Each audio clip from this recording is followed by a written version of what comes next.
We got a software update notification. All right. We got a software update 2019.32.12.2. No idea what that is, but more to come. I guess let's just do... Ooh, I love the comments, guys. I absolutely love the comments. Keep them coming because I found out that if you hit install now and then double tap this, no? Oh, there we go. It starts like right away. So, fun fact, you can start it right away by like tapping the timer. So, it's updating. We'll let it be and we'll come back tomorrow. Also, software update in progress just to verify that it did start. And we can see that it says installing. It's at about 10% right now. So we'll be back basically tomorrow. That light ruined it, but 2 seconds. All right, you know what time it is. It is time to see what the update had in store for us. So, wait for it. All right. Update. What's new in this update? It's blank white again. Are you kidding me? This always happens. Software. Give it a minute. There we go. All right. So we got 32.12.2, but if we hit release notes, come on. Now, I figured probably bug fixes, but there's always the chance that like maybe HomeLink is added, but I don't think so because I still don't see it on my phone.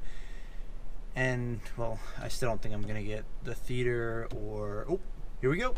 Oh, so one note, I think you kind of just have to wait. So I actually already got version 10. Let's, all right, we're going to have to exit out and turn the lights on. Let's get the lights back on. There we go. So apparently, I guess when it's blank white like this, if you just wait, it will load, but it takes a while. Yep, there we go. So it's back up again. All right, so Spotify, I already...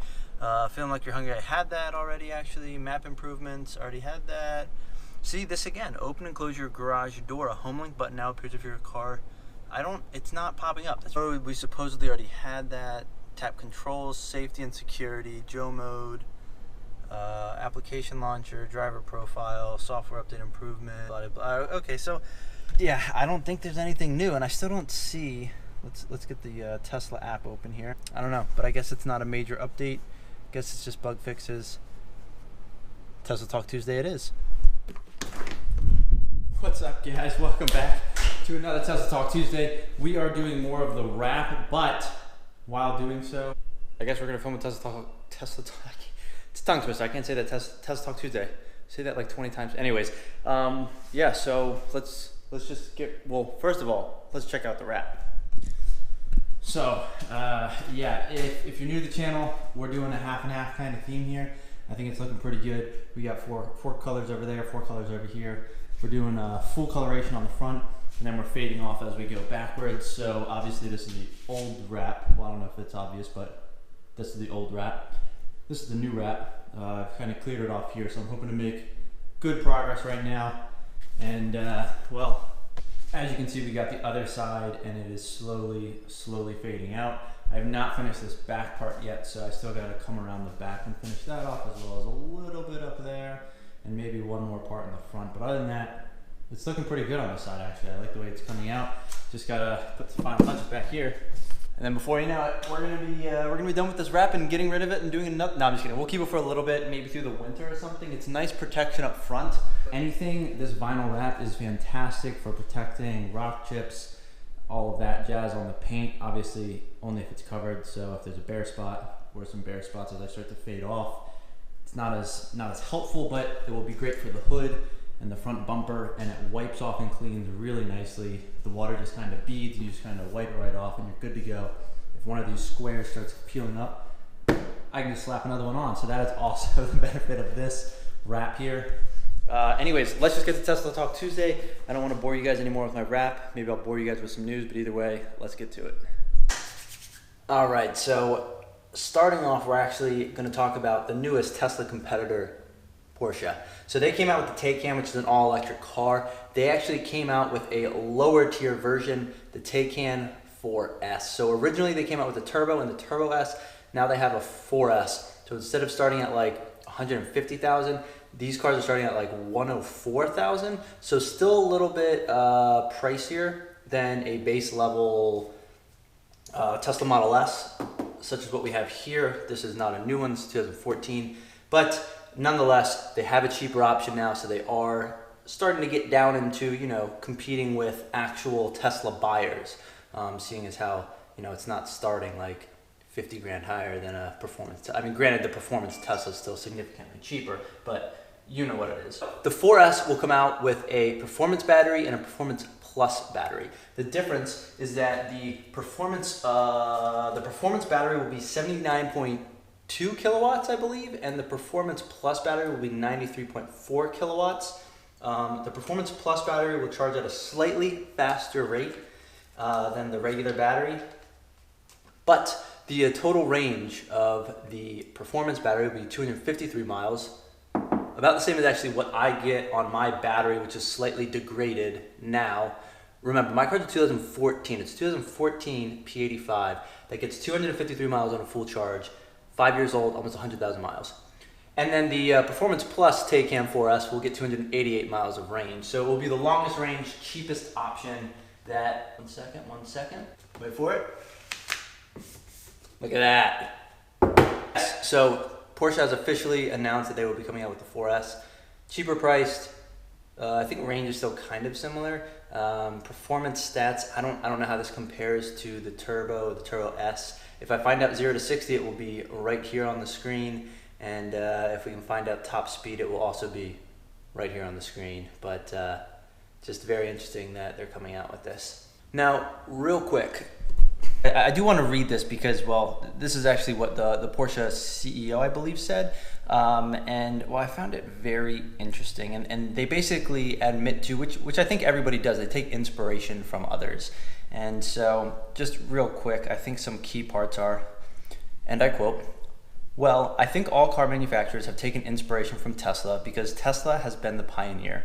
They've done something that a couple of years ago nobody would have expected anybody to be able to do, so we have great respect for them." Awesome.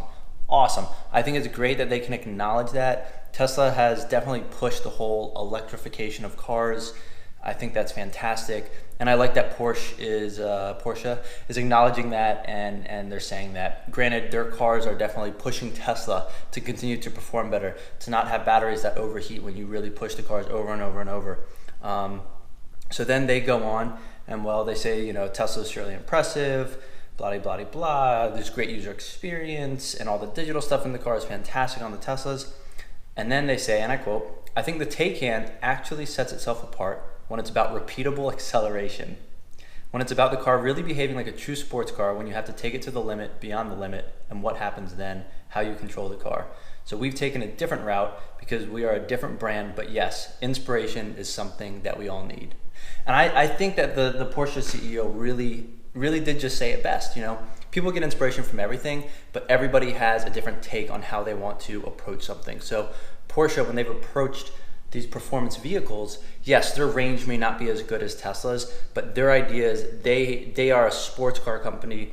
You know, their icon car is the 911, and they wanted to make sure that if you took the Taycan to the track, it wasn't going to overheat. You would have a repeatable performance over and over and over until you got to 0 miles. So they've done that, and I think it's going to push Tesla to really improve on that as well. But I still think that Tesla has nailed it as far as coming out and being the first like mass-produced cars. You have these awesome Model S's that are still on the road doing 100,000 miles, 200,000 miles from 2014, 2013, 2012, and well, now a huge segment of Model 3s that are out there. Very cool and awesome that the Porsche CEO did acknowledge that, and there's some good competition in the market now. So Elon Musk has noted that the truck that they're coming out with, that they're supposedly announcing in November, yes, it is coming, guys, it's coming very soon. He's noted that it looks nothing like what's been bouncing around the internet. So all these renderings and drawings that people have come up with, he's saying it looks nothing like it, that it looks like more like a armored personal carrier from the future or something along those lines. But either way, I'm very excited to see what this truck looks like. And he said that if people don't like this truck, we can always make a normal, boring truck. We all know what those look like. So I'm very excited to see his take on this, because he did also say that all of these stats for the initial truck will, you know, far exceed F-150s and the trucks that are on the market now. So I am very excited for this truck. May look into purchasing one in the future. Obviously, I guarantee they're not going to come out for at least 2, maybe 3 years or something like that. They still have to do the Model Y first. So there's a lot more to come before this truck comes out, but I am very curious to actually see it and actually hear what all of these stats are that Elon Musk keeps touting as being better than all of the trucks on the road. There have obviously been teasers even from Ford about them doing electric trucks. So it is definitely getting to be a very interesting and exciting segment.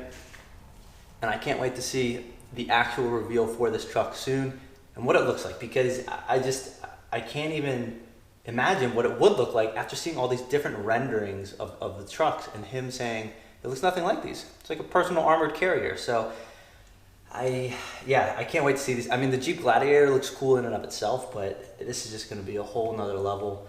And well, I'm pretty excited. Another thing that's kind of interesting is that there's still so many people vandalizing Teslas. You know, last week I think I talked about a motorcyclist riding by on the highway and snapping off a passenger mirror on a Model 3, and people are continuing to key these cars in like parking lots and stuff. And I just don't understand. Like, there's cameras like here, on the sides, on the front, on the back. I mean, I think there's 8 cameras around the whole car that are gonna capture you perfectly on video. And most of them, I mean, I guess you hear about all the people that have been ID'd and then police go and they're arrested and all that stuff. So I don't get why people are doing this. My first question is, well, not really a question. I think Model 3s are sort of becoming like the next Prius, unfortunately. You know, there's sort of a stigma associated with driving a Prius, a stereotype, should I say. And well, yeah, I think, you know, some of those Prius owners are migrating over to Model 3s, and maybe that's why people like hate them or think about it that way. But either way, like that's no reason to key a car or vandalize a car. Or, I mean, people are doing these, like, they're literally just like all the way down the side of the cars, and then there's a camera literally like right in that B-pillar looking at them, and then there's also one, I believe, in like the blinker that looks back and gets them. And well, it makes no sense to me. So I mean, I don't know when people are going to learn. They probably won't, because, well, the people that are keying these cars clearly aren't thinking, and well, there's going to be more and more people getting in trouble. So just be careful. If you want to vandalize or key a car, don't do it to a Tesla, because there's going to be a camera right there watching you, and you're probably going to get caught shortly after. But on the bright side, it does mean that if you have a Tesla, you have great security features, and it's probably going to help your insurance premiums go down, because you're going to be able to catch the people that vandalize your car or accidents or whatever happens because of all of these cameras on the car. So it is a wonderful thing, and hopefully going forward will start to deter people from deciding that they're going to, you know, have road rage or key a Tesla sitting on a parking lot. So hopefully things will improve going forward. Sorry about that. Battery down on the GoPro, but Look at that, we made some good progress. We have almost the full passenger door covered. We gotta make our way to the back. Not too bad, not too bad. That was in like, what, 30, 45 minutes? So we're moving quickly on the doors because we're just laying these solid squares, and hope we can skip some spots as we start to fade out. Anyways, that's the trash pile. Completely off topic, I saw a Ferrari 488 like in my neighborhood, kind of, my newish neighborhood, 488 Spider nonetheless. I need to meet this guy, at least check out his car, because, well, it's always cool to see other car owners, well, appreciation for cars in the neighborhood. So yeah, more to come on that. Anyways, let's just hop in the car. We got a couple more things to cover. All right, so let's continue on with the Tesla Talk Tuesday stuff while we go get some groceries, because obviously the Tesla's the perfect grocery getter. It's also the perfect fun haver. So either way, let's hit the road. All right, so apparently Tesla has ended or is trying to do away with sale commissions. What they're doing instead is they're bumping salaries and then potentially doing, I guess, stock bonuses. So I don't know if this is for like all employees, but at least for like the sales employees, they're getting away with that like sale commission based on the vehicles you sell, I guess, and just increasing overall salaries. And then maybe like based on the number of sales you do, you get certain stock bonuses or stock allotments based on how many cars you sell. So that is very interesting. And well, I honestly wouldn't mind getting Tesla stock. So yeah, pretty pretty interesting. So I guess we'll see how that plays out. Now, most people are familiar with the fact that Tesla doesn't go through like this typical dealership model, right? So like Ford doesn't have like their own stores that you go into. They have dealerships, whereas Tesla doesn't have dealerships. It's like a direct to consumer kind of process. And there's some states where they're actually not allowed to sell because of this whole dealership issue, or maybe there's like a limited locations. I don't know. It's a state by state weird thing. Anyways, they're apparently opening Tesla centers. Now, I don't know the full details, but the point is it's another way to kind of skirt this dealership thing in states, I guess, where they're having more issues.